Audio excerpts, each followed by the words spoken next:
Thank you.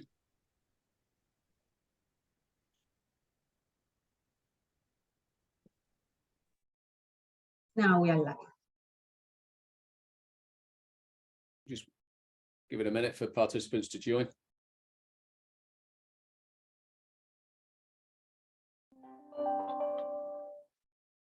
Yeah, there's lots of people joining, the numbers going up. Just give it a minute.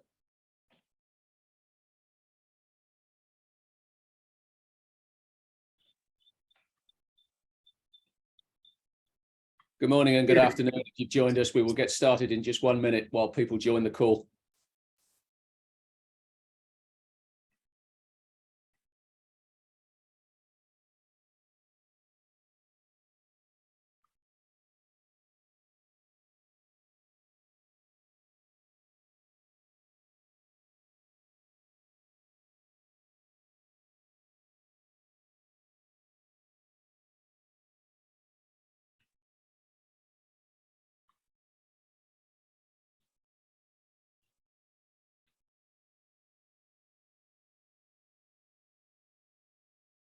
Okay, let's get started then. On behalf of ARISE-US, my name is Peter Williams. I would like to wish a warm welcome to everybody joining this symposium on digital technology and disaster risk reduction.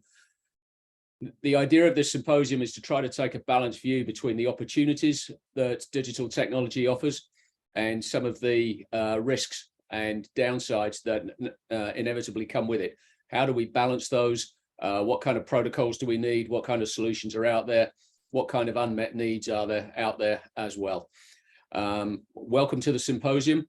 We will be structured in an event with 2 separate panels, one reviewing the issues, one reviewing potential solutions and remaining gaps.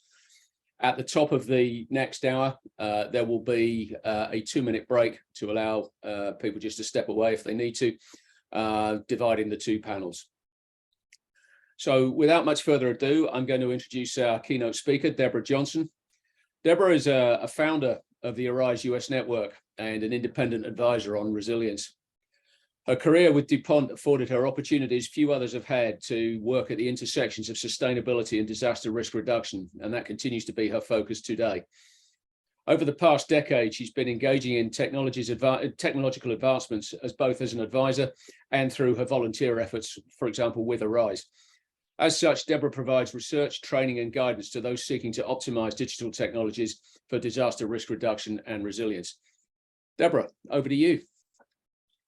Well, thank you, Peter.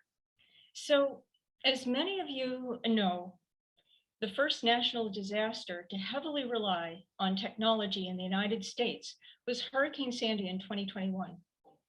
According to the Federal Emergency Management System, the 2 days prior, during, and the 5 days following the storm resulted in users sending more than 20 million Sandy-related tweets. The Red Cross, FEMA, and more than 20 million, and several local response agencies participated and began a new journey in crisis communications. Something to keep in mind when listening to our panelists today is how that tech, although basic, was available to everyone to use as they needed. Since then, the use of local media and the Internet of Things have gained solid footing in hazard response and short-term recovery efforts. More and more, these technologies connect people to people, people to resources, and people to their environment by sharing real-time conditions fast and efficiently. Many of these systems integrate with drones, satellites, cameras, sensors, meters, and alarms, with the capacity to collect massive amounts of data across events. This is where big data and blockchain enter with the ability to store, process, aggregate, and analyze that data. Given that, it may not surprise you when I say technologies to improve decision-making and accelerate actions to reduce disaster risks have skyrocketed. But what is surprising is that the use of these technologies has not.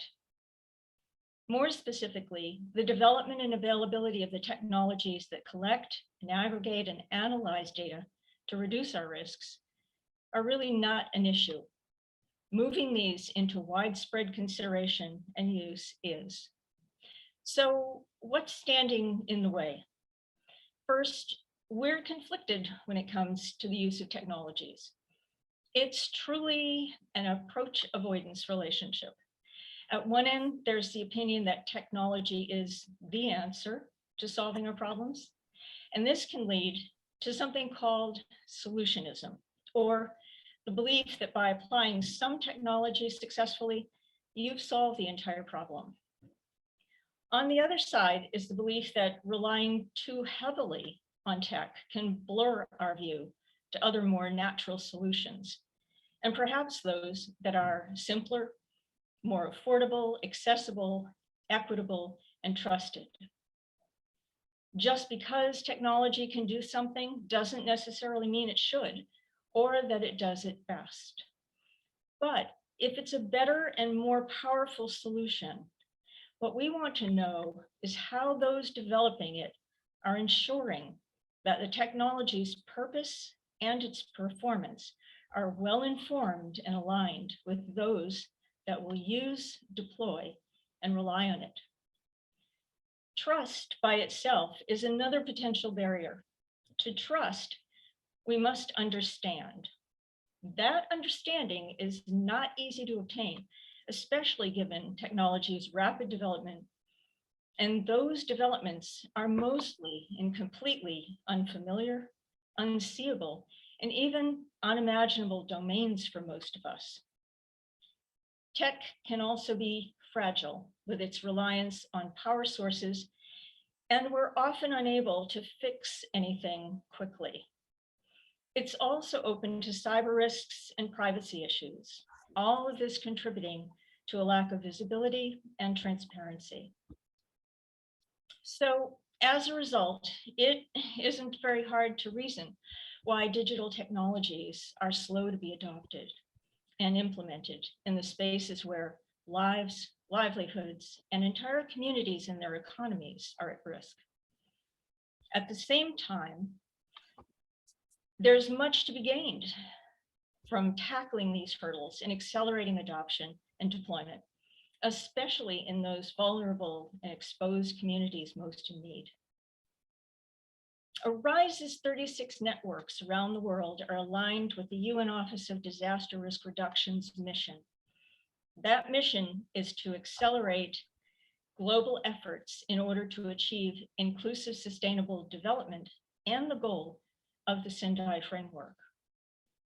The framework's goal is made up of targets that are aimed at substantially increasing the number of national and local disaster risk reduction strategies, the international cooperation for DRR, the number of and accessibility to multi-hazard early warning systems, and access to risk assessments and information.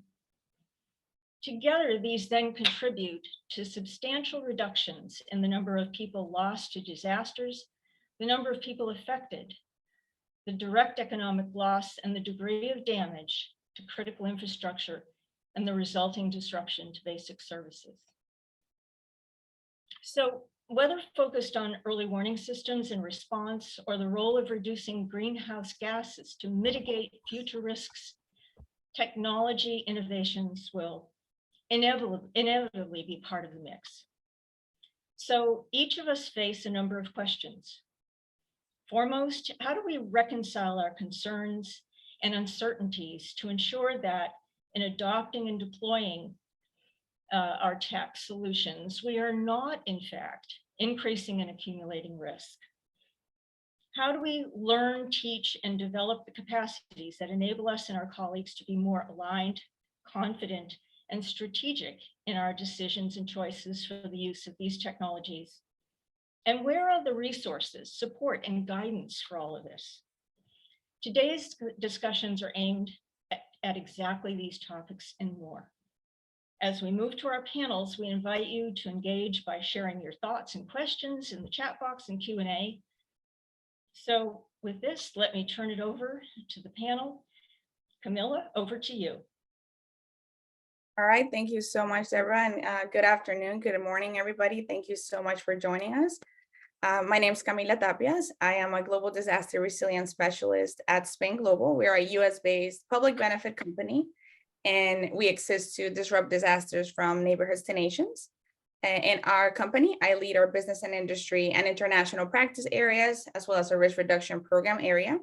And I focus on building public-private and private-public partnerships and help our clients and partners solve the most pressing needs. And with our ARISE-US network, I am the communications director and also support our membership processes. So very glad to be here today. So with our first panel, we'll be focused on issues with technology and their impacts on disaster risk reduction.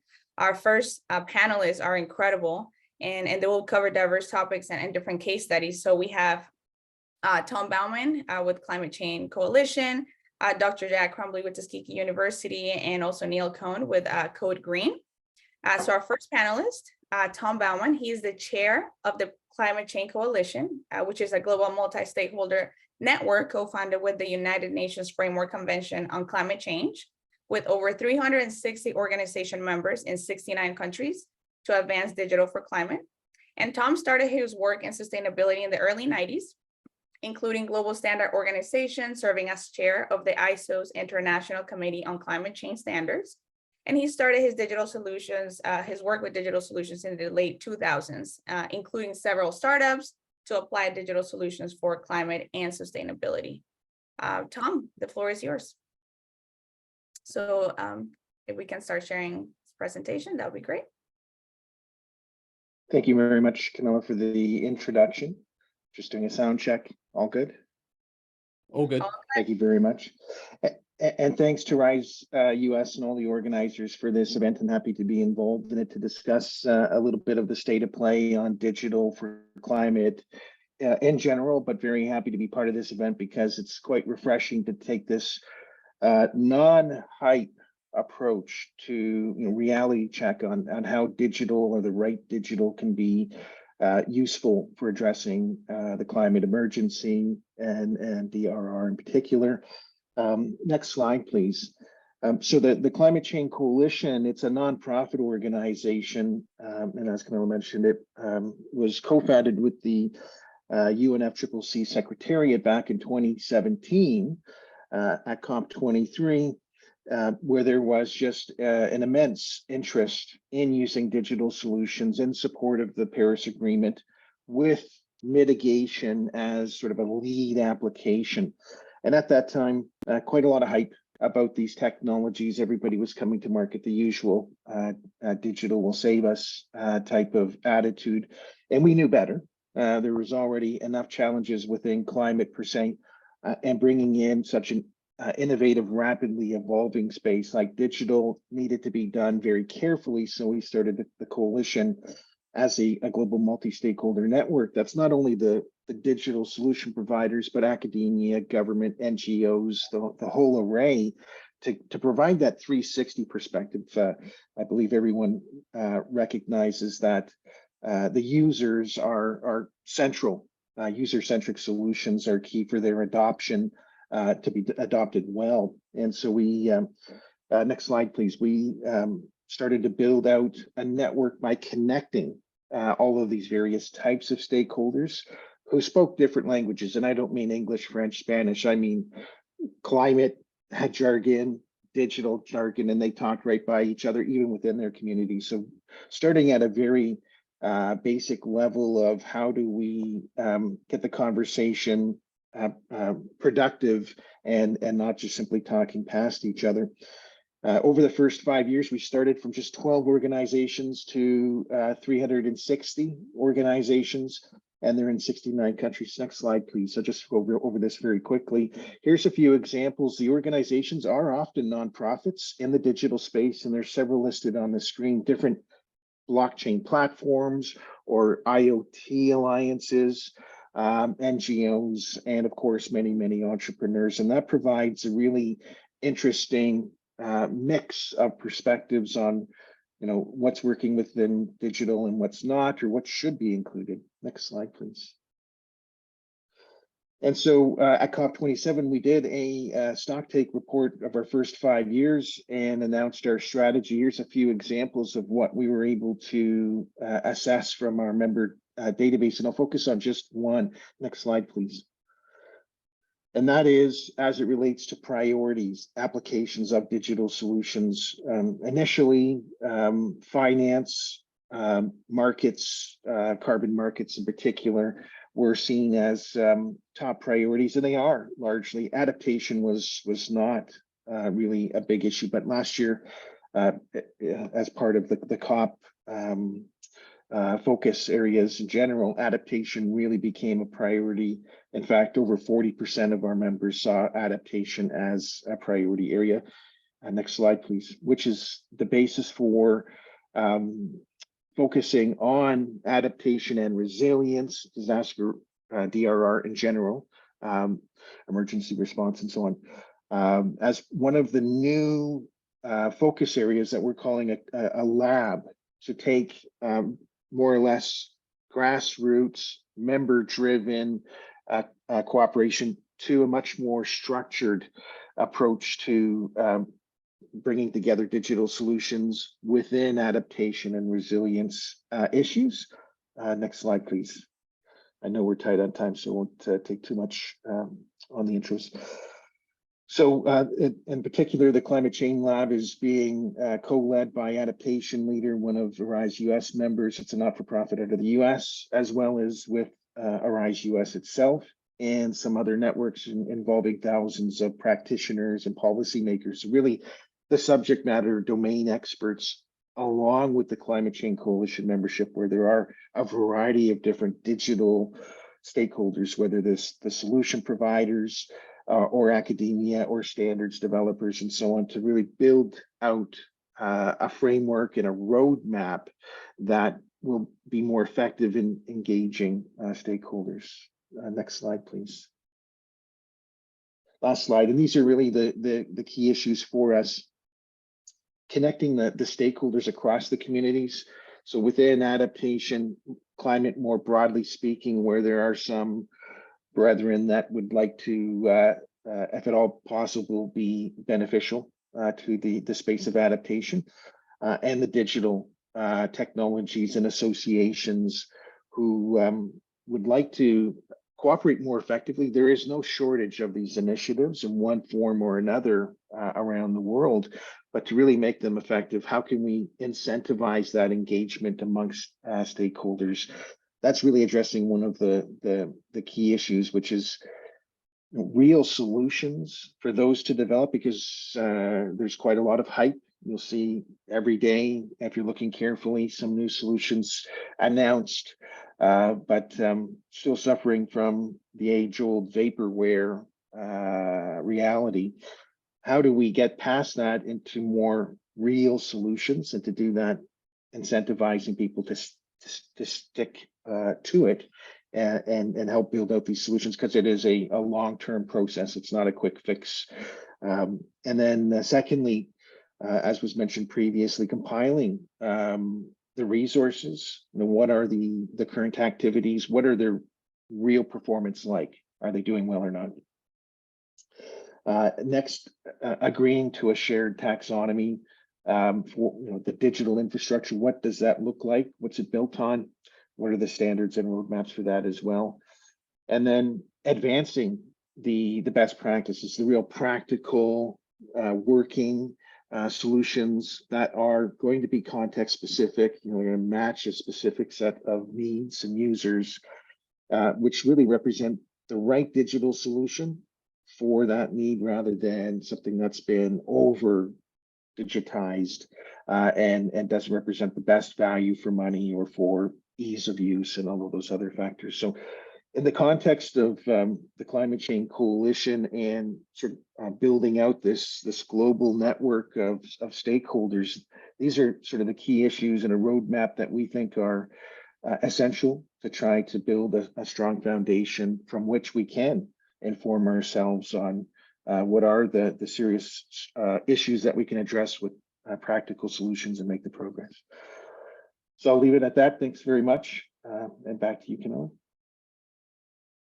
Wonderful. Thank you so much, Tom. We already have a few questions that will, when we do a facilitated discussion, we'll expand so you can add more information to your presentation. So I'm going now for our second panelist, Dr. Jack Crumbly. He obtained his PhD from Jackson State University and is currently an associate professor in the Andrew F. Brimmer College of Business and Information Science at Tuskegee University. He received his Bachelor of Science in Marketing from Grambling State University and his MBA, specializing in Management Information System from Wright State University. His interests include measuring supply chain value through reverse logistics, information technology, and pricing, among others. And prior to pursuing his PhD, he was an information technology consultant for the United States Air Force Research Laboratory, specializing in the database administration and IT application design. Over to you, Dr. Jack. Thank you, Camila. We really appreciate the opportunity. My apologies for being a tad bit late. I'm still doing the day job of education here at Tuskegee. So as Ms. Tapias said, I'm Dr. Jack Crumbly, and today we're going to next slide, please. We're going to talk about what we've done so far with digital technology and supply chain risks. So in my journey. As an academic, have a huge passion for supply chain management. But one of the experiences that I had when at Jackson State University is Hurricane Katrina. Now, the hurricane did not damage the city of Jackson. However, the majority of New Orleans moved to Mississippi right after it. And one of the things that I remember witnessing is lots of opportunities to ask for donations, etc. And many people were donating everything from prom dresses to whatever you can imagine. As Peter's laughing. So this created other issues, really a second disaster.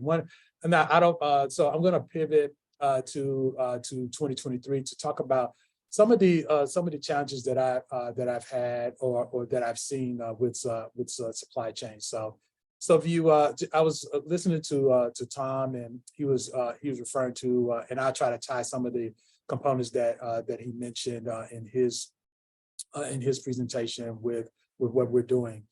So lots of challenges, particularly with a lot of organizations that we work with just a lot of transparency and trust. So I've collaborated with the Auburn University RFID lab, and they have various partners from retail to lots of retailers, a lot of super retailers actually. And one of the challenges that they have is just really trust and lots of shrinkage. It's as Peter knows, lots of theft, lots of reduction in inventory.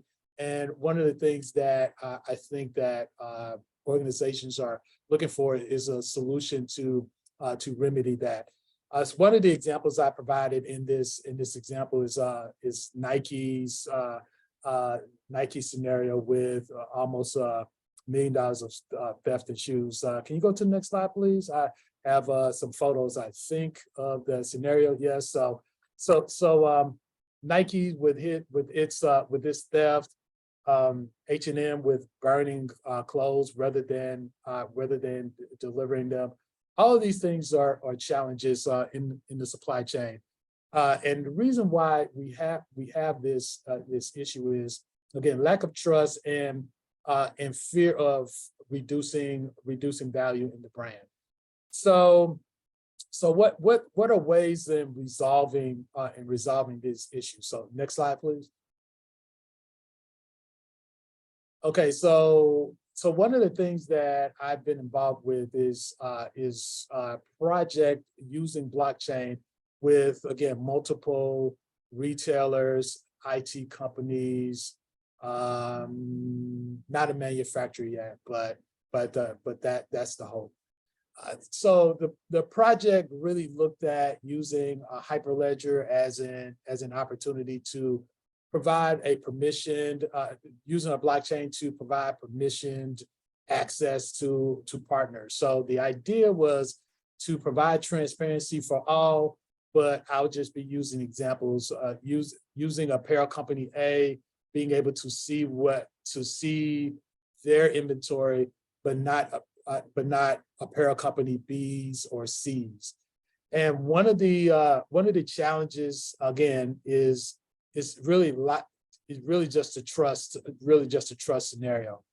Another issue was tracking, or being able to accurately track using RFID tags, and because when you're tracking particularly using RFID technology, regardless of whether you're using a blockchain or not, it's the level of accuracy is a challenge. Now, this is pre-pandemic.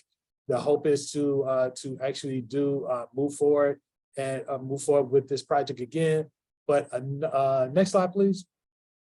One of the challenges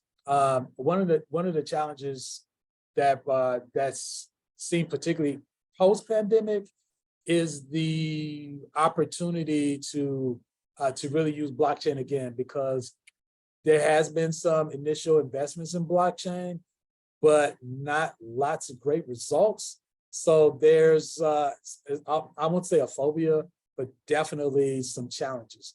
One of the things that I'm working with a group with is really blockchain governance. So as I mentioned in the previous slides, there are issues with trust, there's issues with transparencies.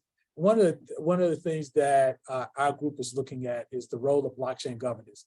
So you see I define IT governance on the slide and blockchain governance also on the slide. So we're looking at these 4 Ps and incentives model, basically to provide trust, or at least give folks to some incentives to really follow standards. One thing, as Tom discussed, is the role of standards is a challenge. How do you, if I have a certain standard in moving products, and someone else has a different standard, how can we follow? How can we all follow the same standard? So that creates really problems for 3PLs, et cetera, to move everyone's product while making it transparent.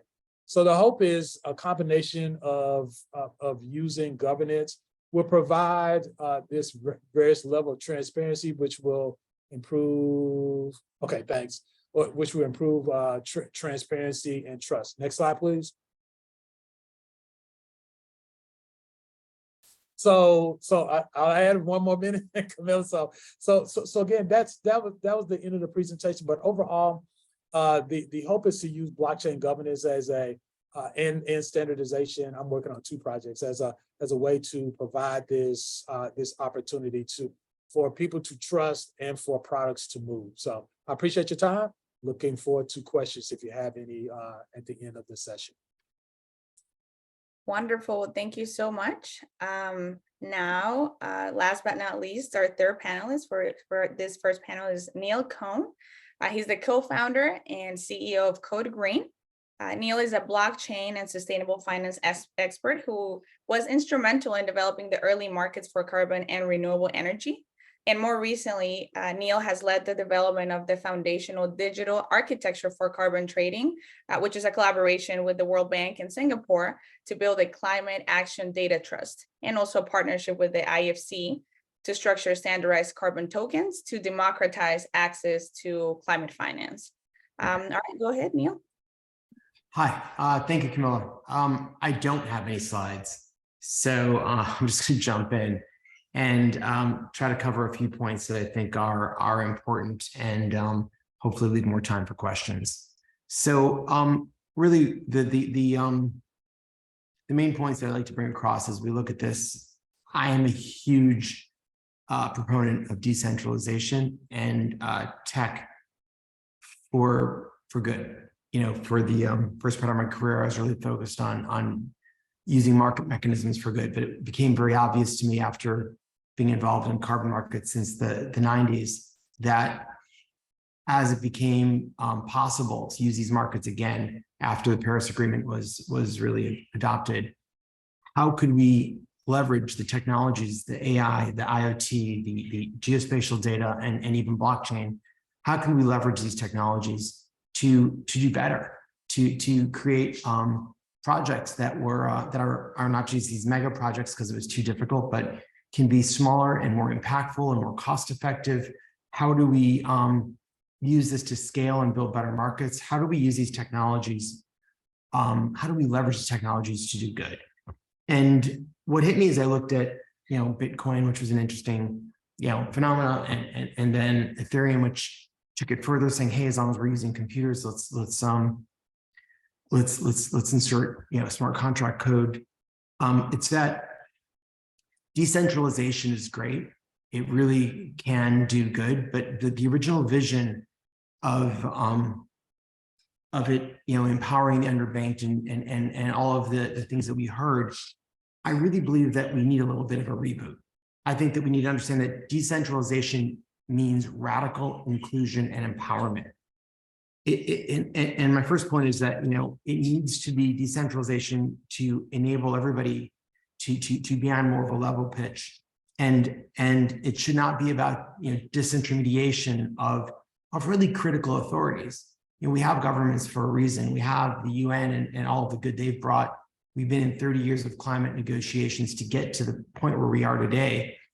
And many parties came in and said, hey, this is just like Bitcoin. We can go in there and make up our own rules. And, we see what happens. It leads to nefarious activity, to things that are the exact opposite of inclusion and empowerment. It's human trafficking, it's drug trafficking, it's tax evasion, it's things that hurt society.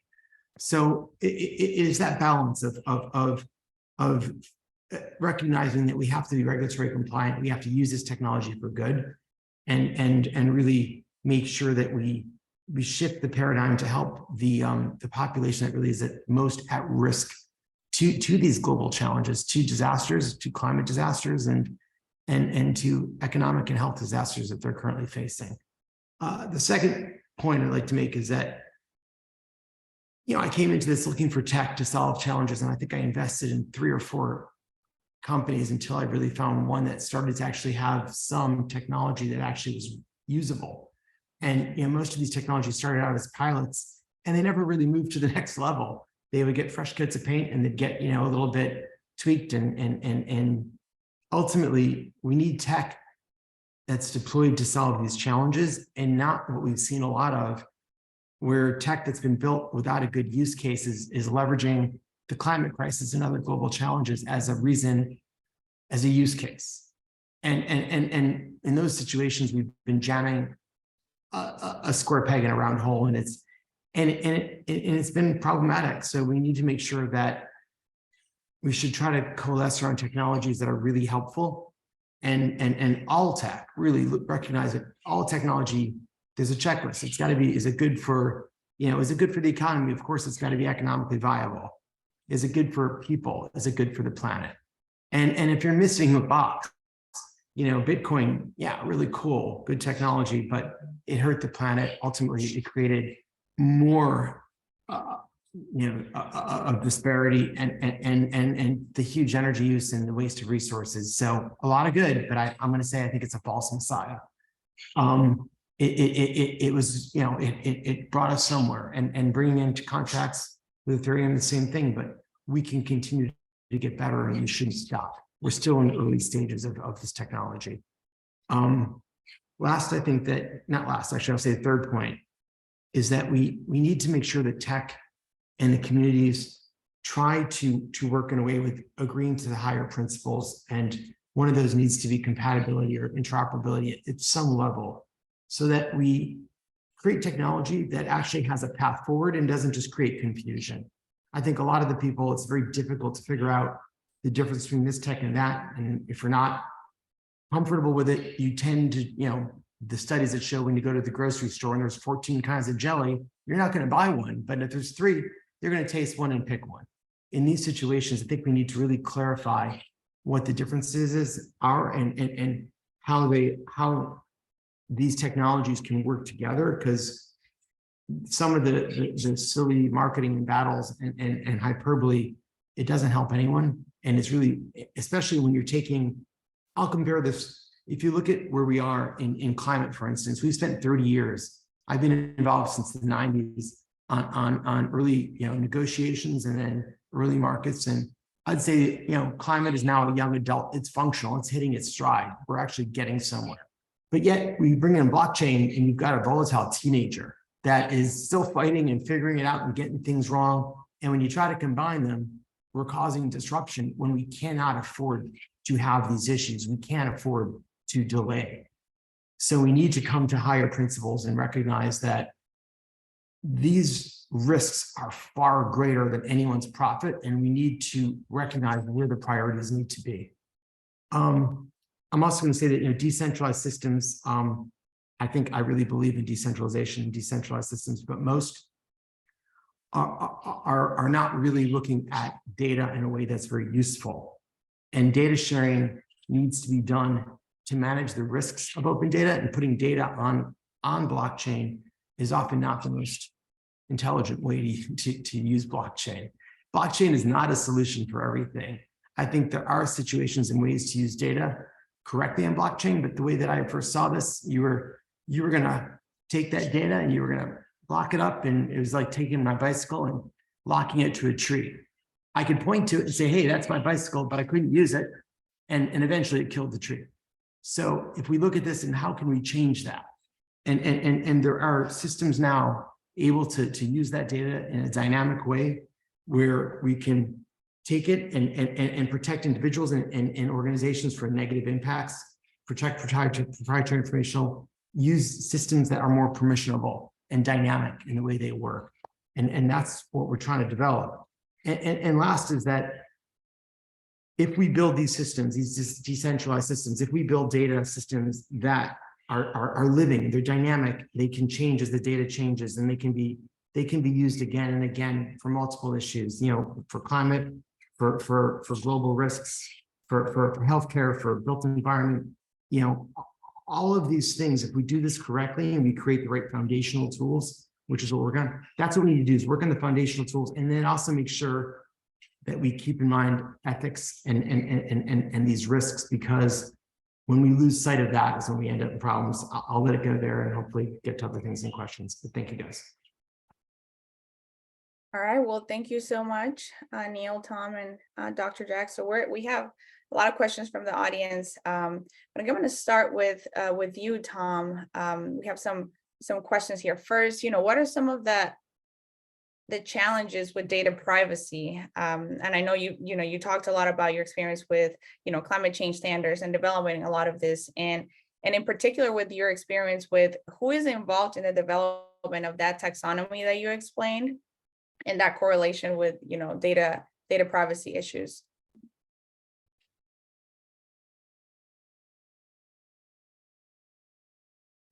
There's a good example of me struggling with technology then, and there are too many monitors and screens open at the same time.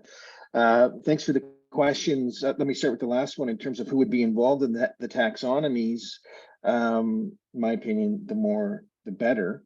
Of course, there's the communities of the digital technologies, and they're often bundled together for particular applications in sectors like land use and agriculture, remote sensing, and big data, and so on, versus industry and energy, where they have digital sensors all over the place. And how are those combined with blockchain, smart contracts, or other types of technologies? Once we create a hybrid, what's the taxonomy of how those work? Are they doing monitoring, reporting? Are they providing some assurance? Is it related to finance? All of the above. And how does that link to shared platforms? So the digital technologies for sure. And then, of course, the domain of DRR and adaptation and resilience, cooperating with ARISE-US and its networks and its members, like Adaptation Ledger and CAPS, the climate adaptation policymakers and practitioners and scholars community with thousands of domain experts, to help bridge together what are the evolving taxonomies within DRR and adaptation that are being standardized from process solutions, planning, implementation, monitoring, and evaluation. How does that link with the digital? So bringing those communities together to develop a taxonomy that bridges their own community taxonomies. And then in terms of privacy and trust, Deborah mentioned that early on. One of the reasons why we created the Climate Change Coalition was there's so many move fast and break things, which, okay, that might be okay in Silicon Valley, but when there's already crisis of trust, at least in the mitigation areas of climate markets, a day doesn't go by without Bloomberg or some other major news source highlighting greenwashing and so on. And so rushing to bring in some of these digital bullets to try to sort of salvage what trust is there, at the same time not taking such risks that they could undermine that fragile trust of many of the stakeholders, not only on is our numbers real, like whether it's emissions or it's the impact, physical impact, but on where's the finance going and who's that benefiting, and because that's part of this whole solution, right? To more equitably in a just transition involve stakeholders, and so to have that trust for their participation is crucial. Thank you, Tom. I don't know if it was just me at the end. I think your headphone set was kind of buffering a little bit. I don't know if it was just me. It didn't sound as clear. No, it wasn't. It wasn't. Okay. I like to just chime in just a little bit, just to support what Tom is saying. One of the things that I'm a part of a group that's looking at transportation identification types of data. And one of the challenges that I've seen, that I was talking about in my presentation, really that standardization of data. And so I think when you look at freight, you have so many types of different data scenarios that you need kind of like a uniform scenario of data support. So right now I'm with a group that's looking to do that, at least from a freight perspective. We'll see what happens. But again, that level of standardization that everybody supports is definitely critical. It's almost like every group, whether it's rail or shipping or other forms, really have lots of different scenarios in which people just don't support or they don't support one another. So I really think that standardization part, as Tom was saying, is really important. So Tom has his hand raised up, so I will stop. If I may, if time permits, I'd like to follow on what Jack was saying. I'm very happy to hear what you said and completely concur and want to share sort of a good example of the importance there. And we're at an early stage of planning a roadmap for standardization and simply, okay, what's the boundary of what's going to be standardized or not? And we're doing it in the context of digitizing measurement, reporting, and verification, similar to monitoring and evaluation. And to the point on data, how important that is, couldn't agree more. The devices that are either generating or somehow managing that data, not only are we trying to digitize verification, but we're trying to verify digitization. And believe it or not, there's huge disagreement on whether Correct. It is those devices. Correct. It is. And so that standardization, come up with a really good strategy and roadmap that we all concur, and then start to build it out in modular fashion for, especially in adaptation, trying to compress that overall timeline to develop that body of standards so that it's optimal, especially within digital context. Those looking holistically like that early on is better than otherwise. Yeah, I know last year or the year before, we were talking about volume and all this ridiculous amounts of volume that we were going to manage. Now is really about, okay, can we compress and standardize at least some of these components so that one TEU from China can be moved and followed and trusted.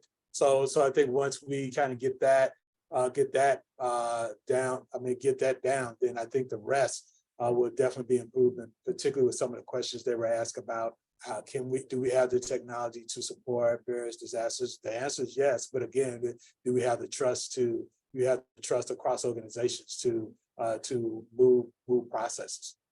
So I have a question here for Neil in particular that we have from the audience. I think it really ties into, we're talking about the trust and collaboration. Now, that you talk about Tom and Jack, in particular, the role of, that finance and insurance as well here. So we know that a handful of accelerating technologies trends are poised to basically transform, this nature of insurance, as, claims are going to start being processed after disasters could be more automated, right? Scalable and way more fast. But what do you think, Neil, about that tokenization of insurance? I know from that climate finance experience that you also have there. I'm going to make one quick comment on the discussion on supply chain, and I'll move over if you don't mind, Camila. On supply chain, I just want to say one thing that no one's really talking about, but I think is, to me, it's like a subprime kind of a risk. I'm doing quite a bit in supply chain, working with global banks, doing programs, lending programs with multilateral banks in countries that want to see supply chain risk. And as we all know, scope 3, which are the upstream or downstream of a major corporation, are typically the scope 1, the direct emissions of an SME, of a smaller company. What we're facing is that these companies are able to choose factors, and the factors they're choosing are typically a salad of factors that are so wide in what they actually are. We have the potential that as we start to really say we're going to decarbonize the entire supply chain, we're going to decarbonize the full scope of what we're doing, they're not going to match up to what the governments actually have. And we're going to see a massive chasm between what's being claimed and what the reality is, that I don't see how we ever bridge that gap. So we need to see more either direct measurements, agreed supply type things that are more realistic and followed up on. And my fear is right now, everyone's saying, great, do your supply chain. And I'm doing a lot, and we're finding, we do have systems to protect data, share it in ways that are actually permissionable, which are cool. But my big fear are these factors that are going to possibly spring a big surprise on us within the next 2 years. Sorry, going to the insurance part, I'm not an expert on this, but I'll just say briefly what I think is interesting from my experience on it. Insurance means to get paid off on insurance, you need to show not that something's happened, but that you had a loss. That's a very big difference than an option. So if I have an option on something, right, I tokenize that, if so-and-so happens, I get paid. That works. But in insurance, I have to then go and say, so-and-so happened. Now I must prove my loss against that. That's difficult. That's hugely costly. And that's, again, massive variables. So you look at the global risks and why insurance is so expensive. It's because, again, there's so much uncertainty. So what could we be using? I don't know if it's tokenization or ways to monitor and actually pay against real instances and real occurrences. But I think that all of the misappropriated monies that go to insurance companies are coming out. That's part of what's making insurance so expensive and unaffordable and difficult in situations. So maybe finding better technology to fix the entire system, not just how we tokenize the actual product, and looking more at an option type of an insurance rather than the current model of proving loss. Sorry. Thank you. And I know this conversation about standardization and for this technologies in particular, and I think that for the next panel we'll also you hear more about the equitable side of things with technology and the challenges, but in particular as we know climate change and disasters do not affect all people equally, and some communities are disproportionate, have different impacts because of existing vulnerabilities and historical patterns of inequity, as well as socioeconomic disparities. But this is for the group in particular. What are some of those strategies that you can think of to incorporate this climate equity considerations into digital technologies and policies, taking into account these challenges that you have already, that you've talked about already. So Jack, if you want to maybe start. If I'm trying to repeat the question, so based on processes, what digitization processes?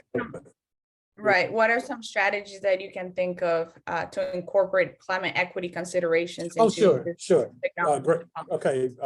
Great question. I think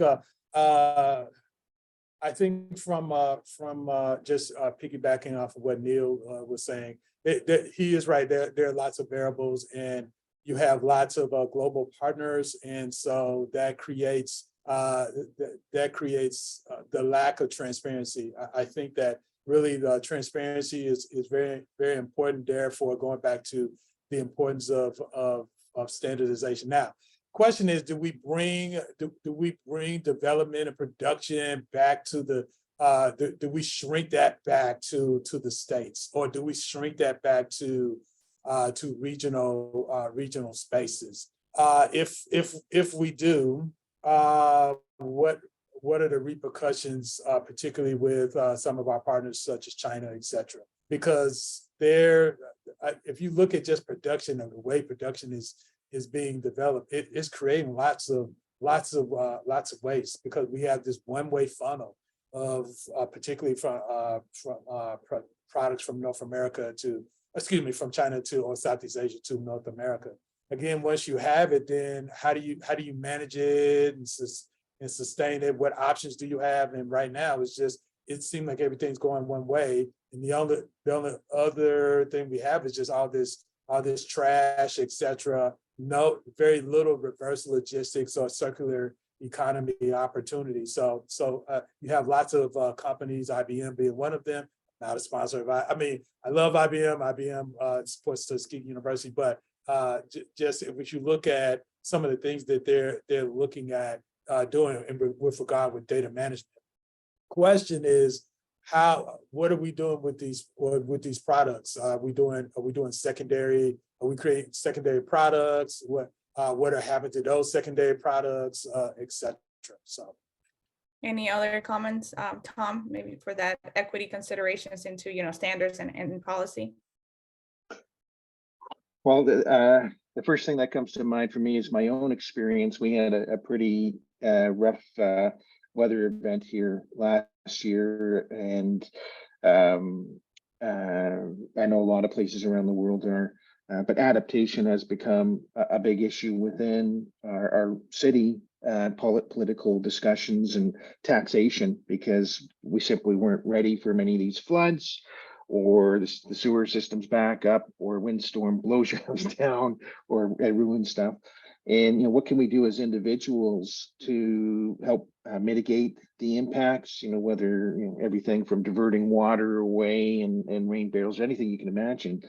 And then how is that reflected in a more fair taxation policy for folks who are proactive with some they don't do anything, and then the rest of us will have to help pay for that, or in one way or the other. So I'd love to see how digital twins or what we're doing, and it could be with photographs. When the insurance company came out here to prove loss, they had drones and stuff come around, take all of the pictures, press of a button. Oh, that's how much is going to be the claim.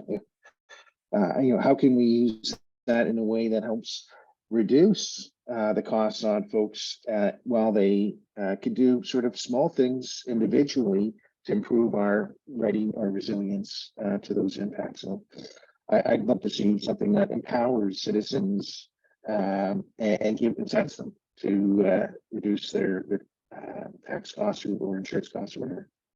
Yeah, let me support. I'm sorry, just real quick. To me, being a person of faith, it seems like God is adapting, and we're accustomed to a traditional stamp of processes, but it seems like nature through God is making changes. So as business organizations, how can we, or as a body of academics, how can we really adapt to these new normals?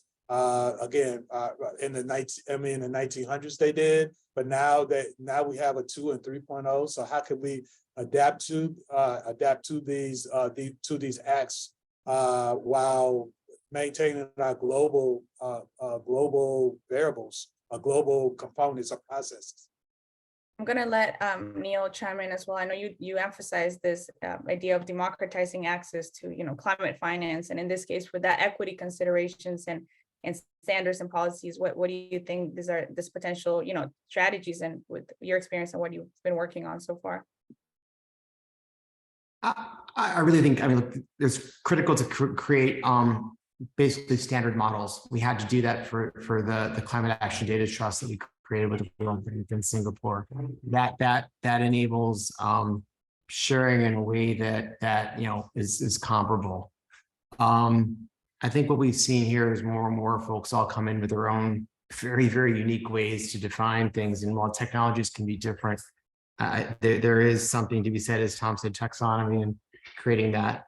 I think we also have to be really cautious that, if we can build these systems correctly, they should not be where the big money is being made. The big money should be made in how we deploy these things correctly. If somebody wants to earn this, there's nothing wrong with profit. But right now we're facing multiple crises across the board.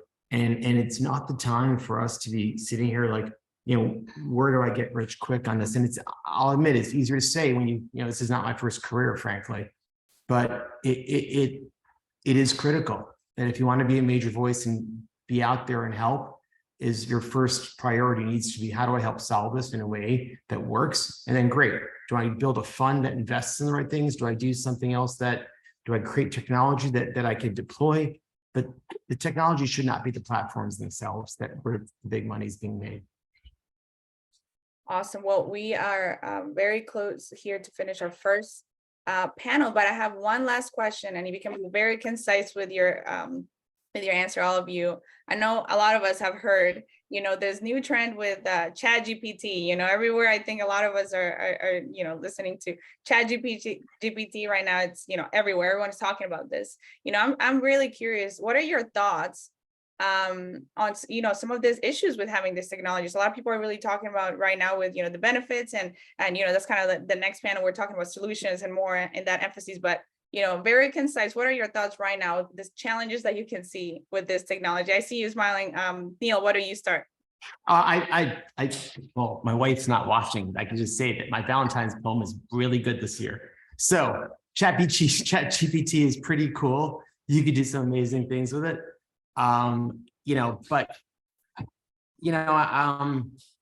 It's all steps, right? I think that, we're in a big learning experiment here.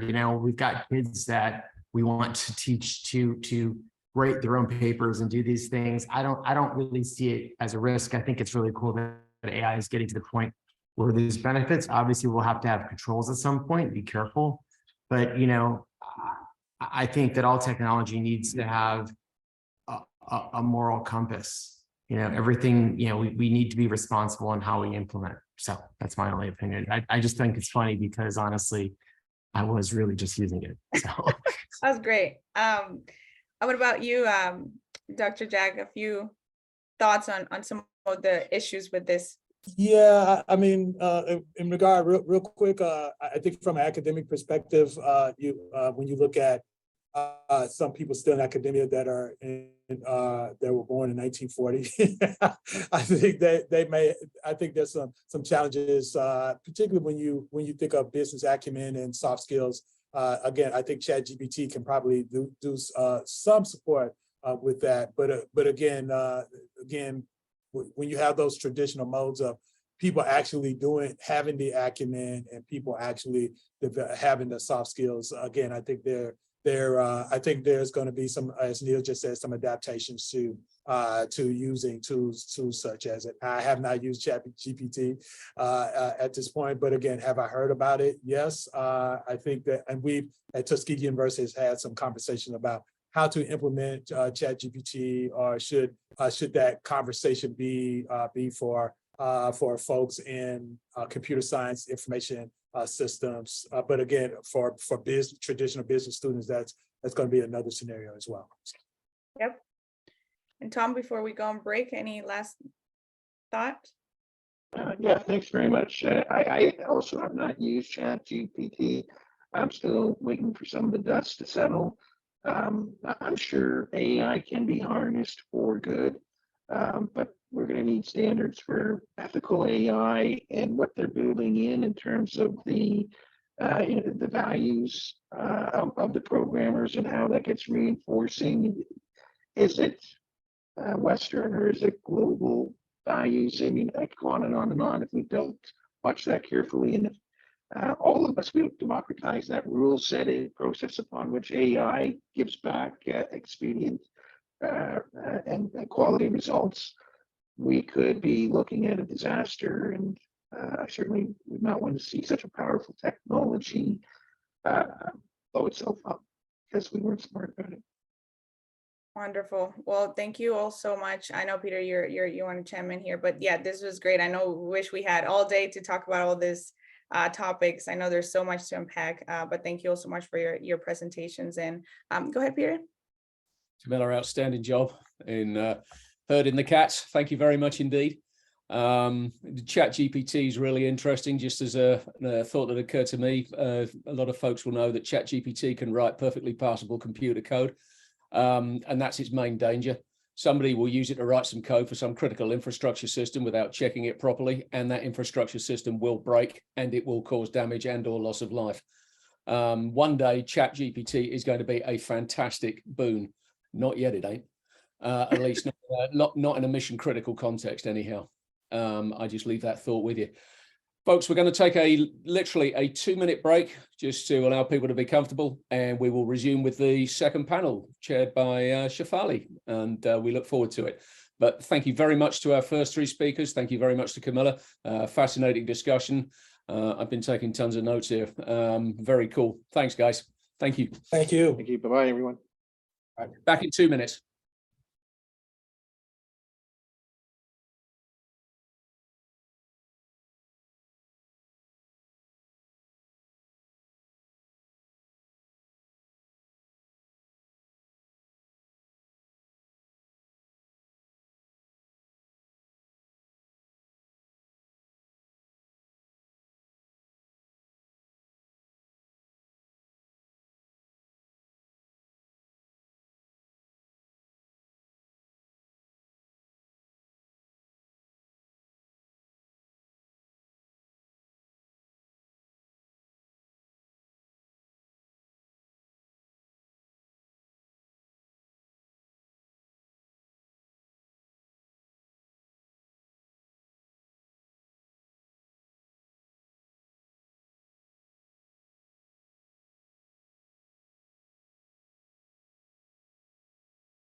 Good afternoon, everyone.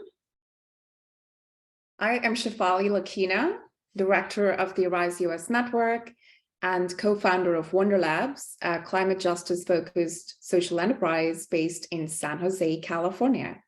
I will be your moderator for this second panel of the ARISE-US Symposium this afternoon. We will be discussing the potential of digital solutions for disaster risk reduction.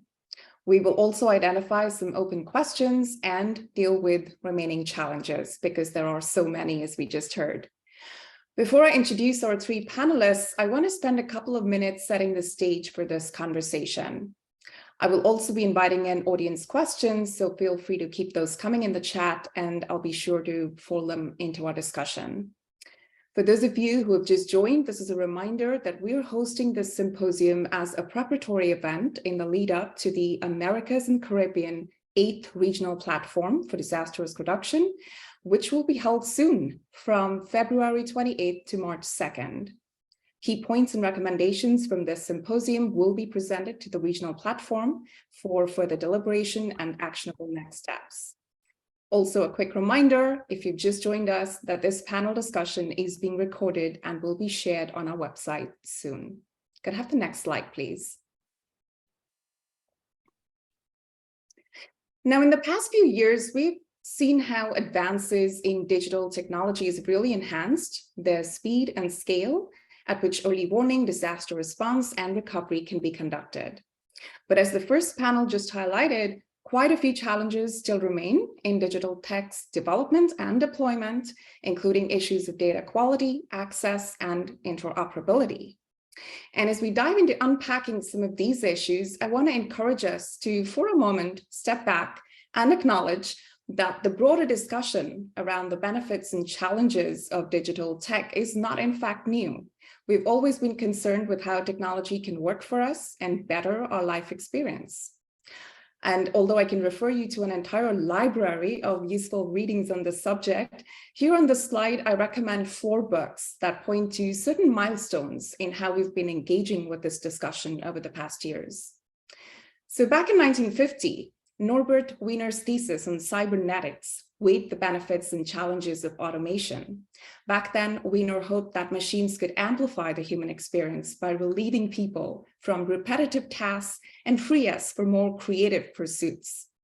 This discussion may sound familiar in 2023. Enter ChatGPT, as we were just talking about, and not surprisingly, we continue to have conversations around the uses and the benefits of AI and how digital technologies can really enhance the human experience, saving us time, making our lives more efficient, productive, and perhaps creative.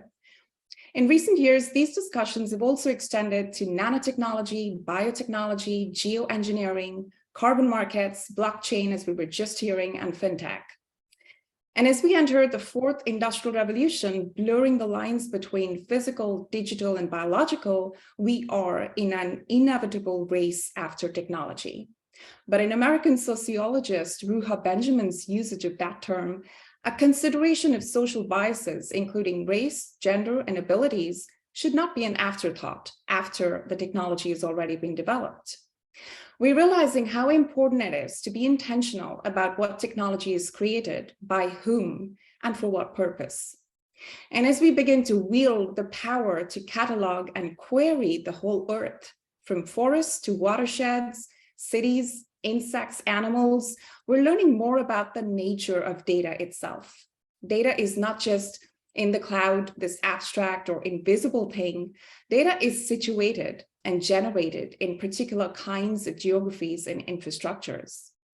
But we also know that data infrastructures can be unevenly produced and inequitably accessed.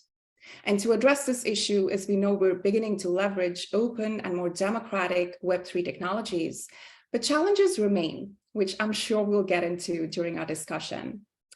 In the end, as Silicon Valley Congressman Ro Khanna observes in his recent book, we are all seeking dignity in a digital age. Data infrastructure must expand in equitable ways to bridge the urban-rural divide, the gender divide, the race divide, the ableist divide, among others. We want and need technology to work for all of us. That is our starting point today.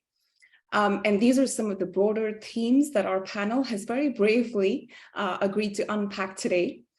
We're interested in learning how their initiatives are using digital tech to achieve equitable and sustainable disaster risk reduction outcomes. So let's hear from them now. Can I have the next slide, please?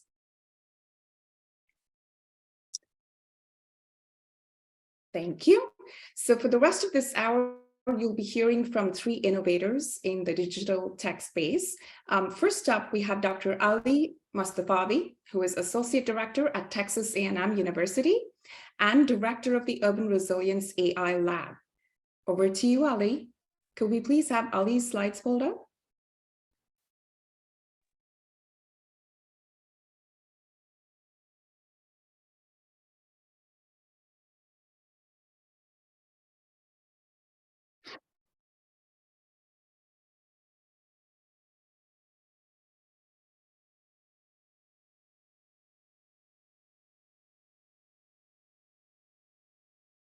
Thank you. Good afternoon, everybody. My name is Ali Mustafavi. I'm an associate professor in the Department of Civil and Environmental Engineering at Texas A&M University, and I'm also the director of Urban Resilience AI Lab. Today, I'm pleased to participate on this panel and talk about some of our work in this space of the intersection of big data and AI with disaster risk management and disaster resiliency. This intersection has led to the emergence of a new field that we call smart resilience. It doesn't mean that we have dumb resiliency, but smart resiliency is how we can augment resiliency of communities facing hazards, different types of hazards, with the use of big data and AI. And this paradigm of big data has been enabled by the emergence of new technologies. With the next slide, please. The emergence of information and communication technologies has led the cities and communities to become data factories. So we can harness different types of data that gives us the pulse of a community, both during normal times and also during crisis times. So for example, people are using digital media for their transactions. The people are using cell phones for their different activities, from which we can understand different patterns of behaviors of people during normal times and during crisis times. We have different physical infrastructure sensors, from flood gauges to traffic network sensors, that can tell us about the condition of this infrastructure during normal times, and also condition of this infrastructure during disaster times. And of course, communication technologies such as social media can help us understand what people are talking about, what concerns they have.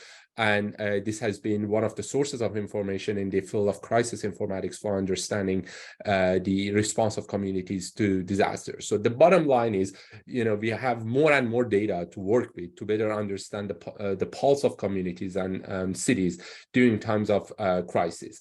We can harness this data and use them in development of different models, different data analytics models, from machine learning to deep learning models, from spatial analytics to computer vision types models, to better predict the behaviors of the systems, behaviors of the population, behaviors of the communities, and the extent of risk they have, the extent of resilience they demonstrate in the context of disasters, and use the model outputs in providing predictions and insights for decision makers, emergency managers, and communities themselves at different stages of a hazard, from a pre-hazard period to during the hazard, and as hazard dissipates during the recovery of the hazard. So in the next few slides, I will just demonstrate some solutions using different types of data that my research lab has been focusing on over the past few years in augmenting the capacities for responding to disasters using different types of data. And these are just examples for showing how these different types of data and technologies can help augment different capacities of communities at different stages of disasters. Next slide, please. I start with the first technology, which is using location data for quantifying hurricane preparedness and community susceptibility. Location-based data, which is the data that can be harnessed from the cell phones that people are using, and can be aggregated and anonymized so that it can be protective of the privacy. And we have seen the use of these types of data in the pandemic, and understanding how people respond to protective measures and stay at home orders and social distancing orders. But the use of this data has not been fully utilized for other types of disasters. Here we show a study that we did in the context of Hurricane Harvey in Houston, that we use this location-based data to quantify how early communities start preparing for the impending hurricane by evaluating the patterns of visits to different critical facilities, such as grocery stores, gas stations, pharmacies, home improvement stores. And by analyzing the patterns of visits, we identify which communities have, which areas have prepared well for the hurricane, and which communities have not prepared well. And under-preparedness for communities or areas that decided to shelter in place, it can be increasing the risk. And when we juxtapose that with the patterns of evacuation, that again can be evaluated with this same location-based data, we can identify the extent of evacuation in different areas. We can identify areas that have low evacuation and low preparedness, and those are the hotspots of susceptibility. And that's what you see in these maps, just as examples that we can proactively identify areas that are susceptible based on their extent of preparedness and lack of evacuation. And this evaluation can be done before the hurricane landing, and based on the location-based data, we can quantify the extent of preparedness and evacuation and identify and focus on areas that are here shown in red, that these are hotspots of susceptibility. Why? Because they are underprepared and they have not evacuated extensively. Next slide, please. The second example is the use of other types of data, which is satellite images for automated building damage assessment. One of the main challenges in aftermath of large-scale disasters, such as what we are seeing right now in Turkey, is the rapid assessment of the extent of damages, especially to the buildings. And this assessment is critical for providing resources and providing relief material and funding for homeowners and residents to rebuild. And usually these types of assessments are done by underground inspectors, which usually takes time. And over the recent years, there has been a growing interest in use of satellite images and using computer vision techniques for automatically and rapidly classifying the extent of damages to the building. So this is an example of a recent study that we have done in the context of Hurricane Ida that happened in Louisiana last year. And we developed a computer vision model that can accurately determine the extent of building damage using high-resolution satellite images in matter of minutes. So these satellite images are usually available within 24-48 hours after the event, and we can feed them into our model and accurately classify building damage and the extent of damages the same way that FEMA inspectors would assess the damages if they go on the ground and assess the buildings. And this could significantly expedite the resource allocation for responding to these damages. Again, another technology, satellite images, meeting computer vision technology for an important disaster response task, which is building damage assessment. Next slide, please. Another way we can evaluate damages is based on the level of cell phone activities. Many communities across the world are using cell phones. And here we show an example of a study that we did to use Mapbox telemetry-based data. Mapbox provides this telemetry-based data to certain partners, and my research lab is one of the partners, that they determine the extent of fluctuation in cell phone activities in different areas. And these are aggregated data, so very privacy protective. And based on anomalies and fluctuations in cell phone activities, we can identify which areas have been impacted significantly, which could supplement the information that we can get from satellite images. This is an example that we did in the context of Hurricane Harvey. And we evaluated whether anomalous cell phone activities could be reliable indicators of the extent of damage in an area. And our analysis showed that yes, we can use cell phone activity fluctuations as a very reliable source of data to determine the extent of damage. The highly anomalous activities, either very high activity or very low activity after a disaster, could indicate significant damage and significant impact in those areas. Again, another technology is cell phone data and use of that in spatial analytics to identify high impact areas and high impact hotspots. Next slide, please. Another example that is widely used is use of social media. People use social media to communicate their status during normal day-to-day life and also during crisis. Here I show an example of a study we use to use topic modeling, event detection techniques to identify what are different topics that people are talking about during Hurricane Harvey at different times of the crisis, so that we can identify, for example, which areas are suffering from power outage, which areas are complaining about their water quality, which areas are still having issues about access to critical facilities. And this information can be harnessed through the Twitter APIs and analyzed through machine learning techniques, natural language processing techniques, event detection techniques, to identify the locations of those events, which are power outages or boil water notices, and used to inform emergency managers and public officials about where the impacts are and make the response and emergency relief operations more efficient. Again, the technology is social media, meeting machine learning techniques such as natural language processing and event detection techniques for improving the situational awareness during disasters. Next slide, please.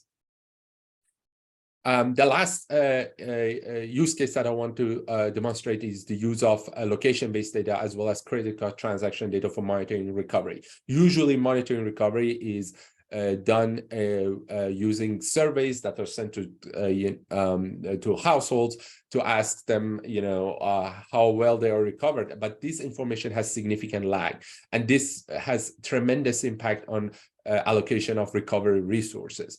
So here we demonstrate the use of location-based data, aggregated location-based data, along with the credit card transaction data. Why these data sets are important for monitoring recovery? Because people will not be able to do their normal day-to-day life activities if they have endured impacts because of the disaster, if they cannot access facilities to use their credit cards or implement their life activities.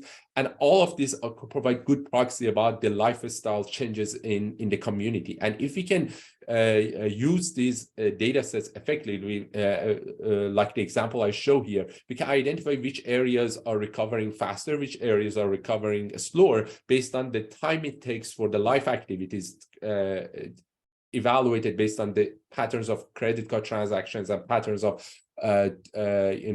trips to different points of interest, such as restaurants, grocery stores, pharmacies, etc., after the disaster, going back to the pre-disaster patterns. So we can set up the pre-disaster patterns at a steady state and see how long does it take after the disaster for these patterns to go back to the normal, to measure the trajectory of the recovery. And then we identify which areas have delayed recovery and prioritize those areas for resource allocation so that we can expedite the recovery of those areas. Again, the technology here is data obtained from credit card transactions or online transactions, products, location-based data, and use them in a spatial analytics to identify hotspots of a slow recovery in the community. Next slide, please. So I demonstrated some examples of different types of data sets, different types of technologies. But one of the important things in leveraging this big data and AI for improving disaster resilience is the use of responsible AI principles. So in one of the studies that we recently implemented, we identified 6 important prepositions for what responsible AI is for implementation in disaster resilience. I just quickly read them for you. First, AI systems used for disaster resilience must promote equity and fairness considering diverse stakeholders. So many of the data sets that I mentioned here have issues of imbalance, and data imbalance can introduce unfairness in the analytics. So essentially, it can negatively impact the equity of disaster response if you are not aware of these data imbalances and account for these data imbalances in developing analytics techniques. Another proposition is AI systems should facilitate bias mitigation in data analysis and decision making. AI systems also should be explainable and transparent to gain broader trust. So usually machine learning, deep learning techniques, and data analytics in general are considered to be black box, but we have to develop these models to be more explainable and transparent so that the decision makers and end users can trust them. AI system also should yield responsible insights for accountable decision making. For example, if an AI system predicts certain area gets flooded, but it doesn't, it is not going to get flooded, but it gets flooded, and communities endure impacts because they didn't respond to, properly because of the incorrect prediction. Who is accountable and how it should be addressed? Inter-organizational coordination and public involvements are critical for creating AI systems for disaster risk management and disaster resilience. And finally, AI systems should attend to information privacy and security. Most of the information and data sets I provided here are highly privacy protective and aggregated, including the location-based data. But there are some data sets that might be used for responding to disasters that might intrude the privacy and security of the community. So we have to make sure that AI systems that are developed, they attend to the information privacy and security. So with that, I stop, and would like to thank you for your attention. Thank you so much, Ali. That was a very comprehensive presentation, full of great solutions, but also identifying the remaining challenges with AI. Would you have time for a quick question? Or do you gotta Of course, run of now? course, of course. Okay. I know you have to leave early. It's just a more kind of general question, building on your point about responsible AI. As AI begins to get mainstreamed into a lot that we're doing in disaster risk management, what are some of the things that we should be thinking about in terms of remaining challenges that need to be addressed? Could you expand? Absolutely. I think one of the main important things is to follow a human-centric approach in developing AI systems. So for example, if we just develop AI system that can make good predictions without considering the end users that will be affected by those predictions, our systems will probably not be inclusive. It will not be fair and equitable. So I think human-centered approach for developing AI system for disaster context is the key. Another one is understanding the limitations in the data sets and also algorithmic biases that could be introduced. As we heard in the previous panel, we already know that disasters inequitably affect different subpopulations. If data and AI widens this inequality, they don't do any good. They make the situation worse. So for example, if the data and AI don't identify certain areas as impacted and resources are not allocated properly to that area that is already where underserved populations are living, that's a negative impact that AI has instead of a positive impact. So I think understanding the limitations in the data, algorithmic biases, and following a human-centered approach in developing AI systems and technologies is the principle we should follow. Fantastic. Thank you again, Ali, for joining us.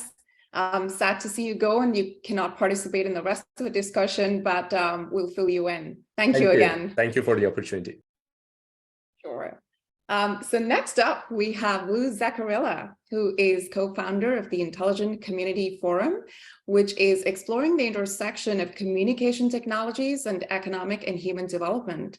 And he is director at Space and Satellite Professionals International, SSPI, which is the world's largest nonprofit trade association for the commercial satellite industry. And I'll be putting more about Lou in the chat. Lou, over to you. Thank you, Shefali, and thanks to Peter and the ARISE group for inviting me. And I just want to compliment Ali. I have never met him before, but I'm willing to yield more of my time to hear more of him. I thought his presentation was particularly useful when it comes to the world that I live in, which is making sure that cities are becoming more intelligent. And I'll explain what that means. But it fundamentally means that any place that a human being calls home, we think can be a great place to live. That's our fundamental proposition. So let me speak briefly about that. Next slide, please.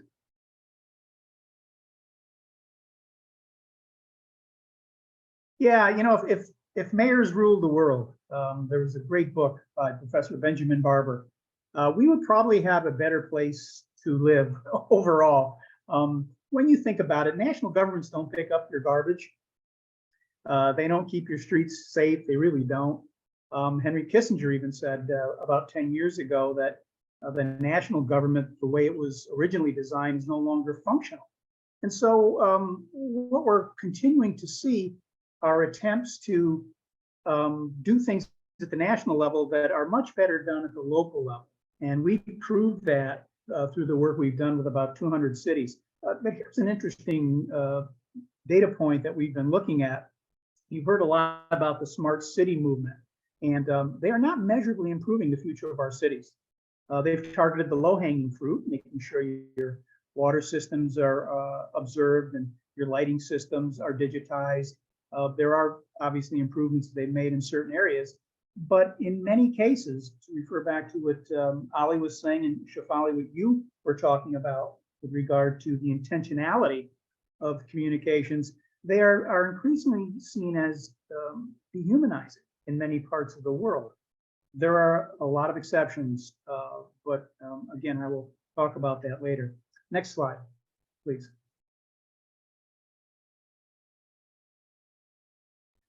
What we have done at the Intelligent Community Forum, we've been doing it for about 20 years, is trying to take a more holistic look at the places that people live.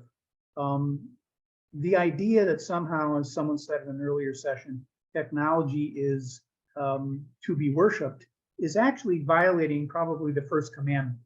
I don't know much about Mosaic law. I know I've probably broken most of the commandments, but the first one is pretty important, and that is not to worship a false idol.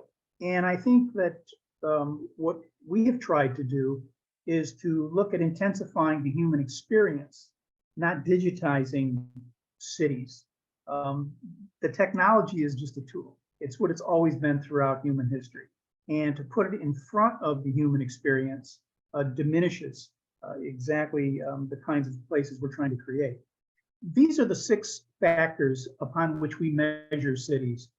Each year, cities submit to us reams and reams of data along these 6 criteria.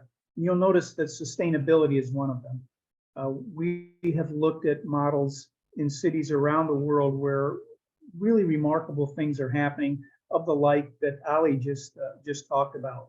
But what's really happening is that they're improving the quality of the life of people there. They're giving people confidence, and they're manifesting themselves in 2 significant ways. Economic expression. We are seeing, places that have a good disaster preparedness and good environment being invested in, and they're also beginning to keep their talent home. The real action today, if you want to look, is in the non-marquee cities, the small and mid-sized cities where you have 200,000-300,000 people, Hamilton, Ontario, Canada, places like that, where people are now staying put, investment is pouring in, quality of life is improving, and you have access to the countryside in about 5 minutes, as opposed to New York, where if you want to get a bus here, it's Hail Marys. Not a great experience. So that's really what's been going on and how cities are using sustainability today. Next slide, please. And Shefali, please flag me when I get near the end of my run here. What we're doing at the Intelligent Community Forum is providing an international framework to accelerate the holistic growth of cities. Again, it's really designed to take a look at technology as sort of the base, kind of like the railroad in the old days. If the railroad ran through your community, you had an advantage, but you had to take care of that. You had to leverage that advantage by putting things on it, whether it be coal or minerals or, actually where I grew up, mint. Whatever the innovations were around that infrastructure allows you then to do the kinds of things that would make your community prosperous. The internet is the same thing. Communications are the same thing today. But the question is, how intelligently are you using these applications? Are you using them to, for example, do what Astera, an Israeli company, is allowing cities to do, which is by satellite monitoring their potable water supplies so that they know exactly where their potable water is. Little bitty things that continue to add to the quality of life. Next question, please. Next question, next slide. So that's what we do, but what intelligent cities really do is, as I said, they intensify the human experience. And I think it's no secret today that there's a sense that we're technologically wonderful, that somehow we're going to engineer our way out of every solution. But the fact of the matter is, it's only going to be done as tribes, as enlightened tribes. And those things are communities. And so we have to understand how to get that right. And that's a more humanistic approach. As Al Gore said a couple of years ago, the only endless natural resource that doesn't pollute the air and the water is the human mind. And we need to excavate it. And that, again, that's a proposition by which we run on. So we have digital technology as our foundation, but current economic, culture, and social mediocrity are things that are to be overcome. And what we're seeing out there is that mayors really are running the world. They're seizing their own destinies for their communities. And these are expressed in the 200 or so cities that have been designated as intelligent, places like Taiwan, where they use every one of their AI and city apps to develop a citizen-first consciousness. So they have such an enormous trust in their government because they see that their government is focused on the human experience. And when I talk about getting a bus in New York, in Taiwan, you can actually call up your own city bus. One will come to you at your request. We've also been talking about only the technology we need. Mitchell, South Dakota is a great example of that. 30, 40 years ago, they lost 30% of their population by applying intelligent technologies, and just the technology they needed, they've recovered that and more. And again, have become a great place to live. One of the other elements I wanted to refer to is bridging the digital divide. Satellites have made it so that the environment in which we live now allows us to make the claim that the middle of nowhere is no more. And the question is, are you able to implement the infrastructure properly so that you actually do eliminate digital divides and that you can allow it to impact technology, healthcare, and education? And again, intelligent communities are doing this by following the ICF method. And quality of life has become now an economic advantage in places you probably never heard of, like the two I've cited here. Next slide, please.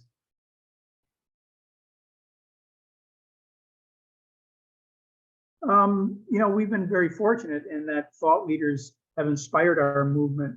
I wanted to point out the gentleman from Taiwan, the former president, who had an idea of making Taiwan an intelligent island, leveraging the nation's consummate intelligence, city by city by city. So his job was, as part of a national plan, was to designate as many cities as possible as intelligent communities.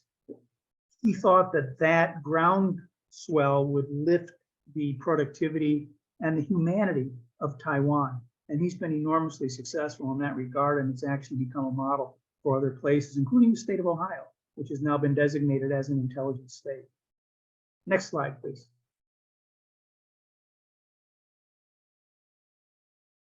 Yeah, so I think I'm at the end of my talk here, but the idea is really that the middle of nowhere is no more, and that we can all be connected. 3 satellites in geosynchronous orbit can cover the entire Earth with one broadband footprint. That's swell, that's great. There's a lot of data flowing through it, but what are you going to do with it? Are you going to enable human beings to have, as you said, Shefali, that mindful experience, that intentional experience where they are honored and where they can call any place they want to live home, stay there, and contribute to it? We think it's possible. We've begun to see examples of that, as I said, in the 200 cities that we work with as part of our membership. So I'm happy to speak with anybody further about that. And with that, I'll turn it back over to you. Thank you so much, Lou. That was fascinating, and I look forward to diving deeper during our discussion. We're going to transition over to our third and final panelist now. We're going to hear from Andres Meira, who is the CEO of GRIO, a social enterprise that is working to democratize earthquake early warnings by using low-cost sensors and working with citizen scientists in Mexico, Haiti, and Nepal. Over to you, Andy. Thanks very much, Shefali. Can you hear me okay? Yes, good. Okay, we're going to talk about earthquakes, which is in a lot of people's minds. And it often happens in the world which I inhabit, which is that earthquakes is not discussed at all for 10 years, and then suddenly everyone talks about it. Well, today we're going to talk about how to mitigate some of the problems. So if we can go to the next slide, please. Yeah, I like to start with some personal experiences. I feel there was something in the last panel which was true to me, which was that sometimes technologies are not fit for purpose, or they are readapted. I think the term was square peg and a round hole. And I feel that many of people on my team have had very personal experiences with earthquakes, and it really does make a big difference, not just on the product development side, but the way it's implemented and the long-term sustainability of these projects. So I just mentioned these two because I was in Haiti immediately after the earthquake, and I ended up living there for a few years. And Mexico is my home. And here you can see something that happened 2 streets away from mine where a building fell down. This is the sort of scenes that we're seeing in Turkey. And this is the sort of chaos where everything breaks down, all infrastructure breaks down for a certain period of time. And we have to figure out how to live through that. Next slide, please. I guess we don't need to dwell on this, but earthquakes have a greater impact than most other natural disasters. And it's something that can be mitigated in several ways. Can we go to the next slide, please? Yeah, so obviously the best way to deal with earthquakes is to build properly, because the earthquakes don't kill anybody. The buildings that fall down is what kills people. So what you need to do is you need to build properly, and that is not possible in almost every country in the world. Japan actually is one of a handful of countries that has developed a system, a digital technology where people can get a warning seconds, or in some cases even 1 or 2 minutes before the shaking is felt, which doesn't sound like a lot, but I can tell you from my own experience, it does mean a lot, because you have the opportunity to prepare yourself, perhaps to leave the building, perhaps to get under furniture. And this very office that I'm in, I've had 2 or 3 earthquake early warnings, which have given me sufficient time to get out into the street. So they're very important, but they can be prohibitively expensive. And the paradox is that the countries that most need these systems are the ones that can least afford them. So it's a shame that not people can have this. Not many people can have this. Next slide, please. Yeah, as I mentioned before, this divide. I think the last panelist mentioned that the digital divide. You know, nowadays many people share similar digital technologies like cell phones, but nonetheless, it's hard to reach, especially those people in very rural settings in developing countries, and that's one of our challenges. Next slide, please. Right, so our system is based on a concept that we didn't develop. It's been around since 1900s as an idea, and this is an early warning system. And it doesn't mean prediction, because that's not possible. But what it does mean is that when shaking starts, any sensors, you know, in the old days it used to be people with radio relays, but sensors automatically know that there is shaking, which you have to characterize using algorithms. And then these algorithms will separate, you know, the passing trucks from the earthquakes, and in real time tell nearby populations that there's something about to happen. That is the basis of an earthquake early warning system. And we've worked hard to sort of deal with all of these components and, you know, using off-the-shelf type technologies and our open source community. Next. At the basis this is one of our early open source projects, but at the very basis of this is an IoT solution where we allow people to build their own sensors. We develop more sophisticated ones that have cellular technology, but this is the most simple version. And this technology allows people to place sensors that would normally have cost $5,000 to $10,000, but this way can cost $100 to $300, which means immediately we get density, which is what you need for an early warning. Next. So some images I'm not showing here, but there is all sorts of web technologies which are used for this data.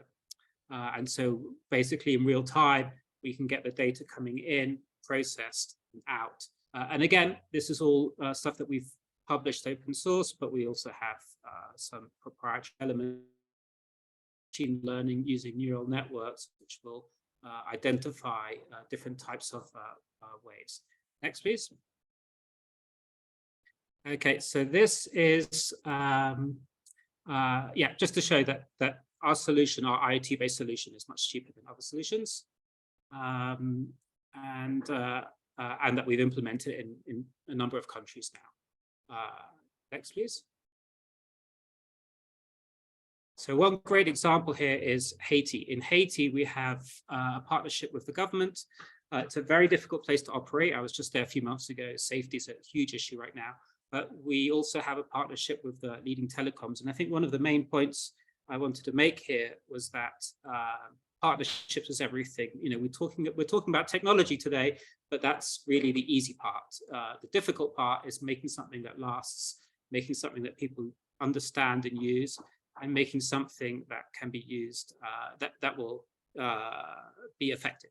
And in Haiti, that was done because we have the government helping us and we have a telecommunications company helping us. Next, please. And these are the teams. So we have scientists and technology people. Next, please. And some of the partners we work with, Linux Foundation, who helps us with open source, a number of other agencies who help with funding, etc. That's it. I did it as quickly as I could. I know we've run over time. Thank you. Thank you so much, Andy. That was fantastic. Thank you both for your presentations. I want to start us off with some general questions that tie back into the broader themes that I discussed in my introduction and that obviously have appeared in actually both the panel presentations this morning. And then I'll hope to bring you all into this more robust kind of discussion. Andy, I'll stay with you because you just presented. So a quick question to you about your presentation. As a social enterprise, you work in some really challenging environments, which you've just outlined for us, both physical and economic. Perhaps you could touch a bit more on some of the partnerships that allow you to be effective. You briefly mentioned that in the Haiti slide. Could you elaborate on that? Because you're truly trying to accomplish the important task of bridging digital divides while also trying to be successful as an enterprise. How do you do that? And what are the partnerships that have helped you do that? That's right. Yeah, that's right, Chef Ali. So we actually started off without really understanding what the term social enterprise meant. So we thought we were a normal startup, and a normal startup, you know, the main idea, well, any business is funding. So we were able to draw funds from a number of places, but the difficulty with social impact is your bottom line isn't just financial, and so our challenge was to be a sort of a startup in the sense that we were really providing a market solution, that we were market driven, that we weren't just providing things that we thought people needed to save lives. But we thought people wanted and actually had immense value. And so to bridge that alongside being, a cool tech company which grows. And so yeah, partnerships were important. We've sort of been able to tap into funding from foundations and large organizations, as well as and development banks, as well as the private sector. And I think those are it's key that we sort of blend those, and we show value to both sides. Other partnerships are people just on the ground that get things done, because you can't operate in rural Haiti or rural Mexico or rural Chile or rural Nepal without having really, really effective partners. So. Yep, that's a great point. I want to bring in Lou. Do you want to share any comments, because you do a lot of partnership-centered work in the intelligent community domain? Could you talk to us a bit about what kinds of partnerships are really effective for disaster risk reduction and sustainable outcomes? Yeah, well, just Shefali, thank you for that question. Within the city itself, most of the internal partnerships, the partnerships that are necessary, get formed. What's interesting with regard to our work is when we go into a place, there will, because of who we are, sometimes we get good attention, but you'll have 12 people around the table because the mayor told the different departments or whatever they have to be there. It will be communications, real estate, whatever. And often I see that they're handing each other their business cards, especially in the bigger cities. And what we try to do is to connect those groups, get them talking, but also three primary groups: the private sector, the local government sector, and the academic or the intellectual class. In cities that are successful in doing the types of things that we're talking about here today, they have continuous working groups and they work toward a goal. What's been interesting about our project is that to be designated as an intelligent community is good for the economic development group first, because they say, hey, we're an intelligent community, so you can invest here, as opposed to that so smart place next door.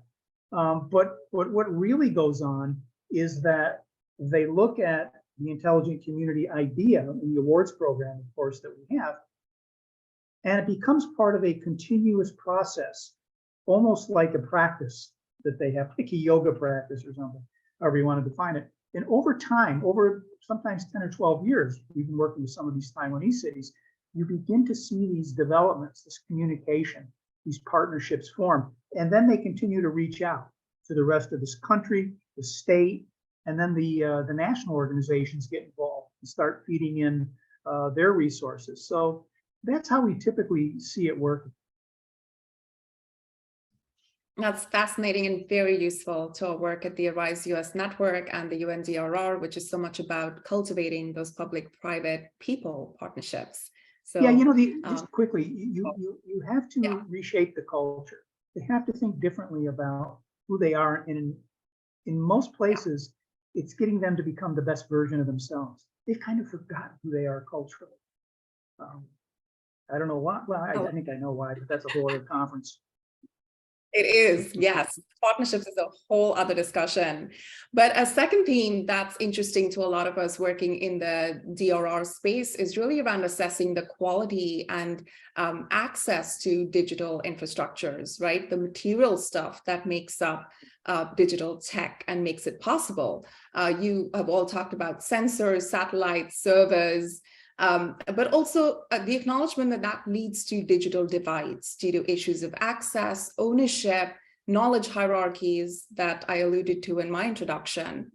So I guess my question, I'm opening this up now for our panel as well as the previous panel as we wind up this session, is how can we bridge divides in digital infrastructure, knowledge systems, and enable equity outcomes, right? When you're co-developing digital tech, do you consider how it can be co-produced with diverse communities of users, recognizing that there are diverse ways of knowing, diverse knowledge systems outside of what we would consider Western scientific frameworks?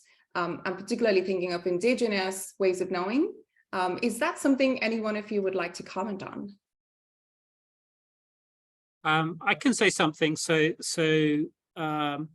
we make assumptions which don't always turn out right about what digital technologies are most apt for different communities, and we do that because we want to reach as many people as possible. And so, as an example, we learned early on in our field that when you're dealing with people who are most vulnerable to earthquakes, they can't use an app. We assume everyone has apps. They might have a smartphone. In Mexico, penetration of smartphones, I think, is about 80%, but they won't have a data plan. And so, instantly we have to rethink how to get to people who we assumed were accessible. And there's many other ways to do that. Yeah. And Shefali, there's a digital divide, even among not necessarily the poor all the time, but also the lower classes or dispersed tribes, as I like to call them. And honestly, our experience has been that it's the incumbent carriers sometimes who just don't want to go into certain parts of the city and wire it. I mean, I'm not even talking about satellite. Satellite can cure a lot of evils across the digital divide. I'm talking about fiber. And there's battle after battle that goes on, even in the United States, to get municipal fiber networks built. Dublin, Ohio had to sue the state to get its municipal network built. So that it could connect its schools and its hospitals, right? Canada, it's indigenous people. Rogers has a project going on up there now. So a lot of this is legislative, but the telecommunications industry, and I don't want to bash anyone here, but the telecommunications industry does lobby like hell to protect the sweet spots of their markets. But it's unfair to the rest of the community, which could, accelerate if it was allowed to build out into some of these places. And we work with investors in dozens of models around the world where that is done very readily once the legislation just loosens itself up. Can I just say, Lou, sorry, that I've seen a lot of this in Latin America where communities get together. Yeah, I was just about to chime on that, Andreas. Oh, yeah, sure. Oh, sorry, Jack. Yeah, so being at a historically Black college, one of the premier brands of the historically Black colleges right here in Central Alabama, 32 miles from the capital. Again, these are major challenges. If you look at the Black Belt, which consists of it's known for its Black soil, but it's also known for a lot of challenges, particularly when you look at digital development. So originally from Northeastern Arkansas, and when I go back to where I was born and raised to where I'm at now, these are major challenges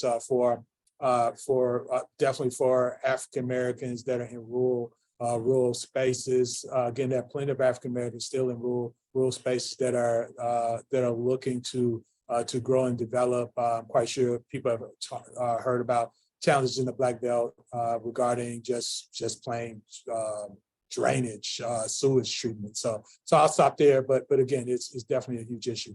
Yeah. Continue on, Andreas. Well, That's it. Andreas, you talk about satellite backhaul. You talk about very small aperture terminal satellites, VSATs. Very easy to put into it. It's what we do during a disaster. You'll put in a very small aperture terminal network, and within minutes, you're communicating out from an earthquake. You probably know that better than I do, right? And so we've got a crisis connectivity charter that we've implemented through the satellite industry, where that capability is just there whenever anybody needs it. We just move the satellite over, and these private sector satellite companies agree to give bandwidth. Well, I say, why the hell not just have them there all the time for anybody that really needs them, based on the economic output of a community? I mean, we could actually do that. And go to northern Mexico, where Viasat has its community Wi-Fi project. They've improved the quality of life there just by going in with that network. And that was a national government initiative. This stuff is the communications part of this is the easy part. And I don't know why we have such problems with it, but I don't know if somebody. I don't know in the US, but I remember, because I used to go to these Facebook had open sourced. I don't know where it is now, this project, these sort of community cell towers. And I think there was a very good business case where the large operators would end up buying the users from these small companies. And so you could go and get a community in rural Mexico for 200 people and sell those users onto the big companies. So there is a business case there. I guess they need to figure it out. There's certainly a business case there. And again, and Shefali cut us off if we're running close. But what we're seeing, and I mentioned Mitchell, South Dakota, which had lost 30% of its population, and we see it, throughout the United States. This is an investment that government should be making, because the return on it is the growth of an ecosystem, the private sector, because you have good communications, right? We saw that in Sweden. Sweden was supposed to be this great socialist country. They put in an open access fiber network, and you had 115 carriers go in there and provide competitive telecommunications. And within years, they were up around Singapore and South Korea and these places in terms of competitiveness. They were starting companies left and right. And that can happen anywhere, because there's some kid in the Philippines right now picking stuff off a garbage pile who could do just as well as you or I if they had the connectivity, they had access to that education. So, again, we can certainly do this stuff. Yeah, this is great. Thank you so much to all of you. Thank you so much to all 6 panelists for your great insights today. I know the audience is going to take away some really great ideas around digital applications and transformations in terms of how digitization is really working for DRR outcomes to enable safety and well-being in open, democratic, and decentralized ways. While also recognizing that there are remaining challenges moving forward, including around data quality, access, infrastructure, knowledge divides, and all the stuff that we've been talking about in terms of the need for more convergent partnerships. We look forward to summarizing these discussions and presenting them to the regional platform to consider some actionable next steps. Thank you to the audience for your active participation, your questions and insights. We really look forward to sharing a recording of the symposium on our website soon, so you can look back at it, reflect on it some more. So thank you, everyone, and take care. Thank you very much indeed. The recording will be posted on the website shortly. Thank you very much, folks. Excellent, excellent discussion. Thank you. Have a Thank you.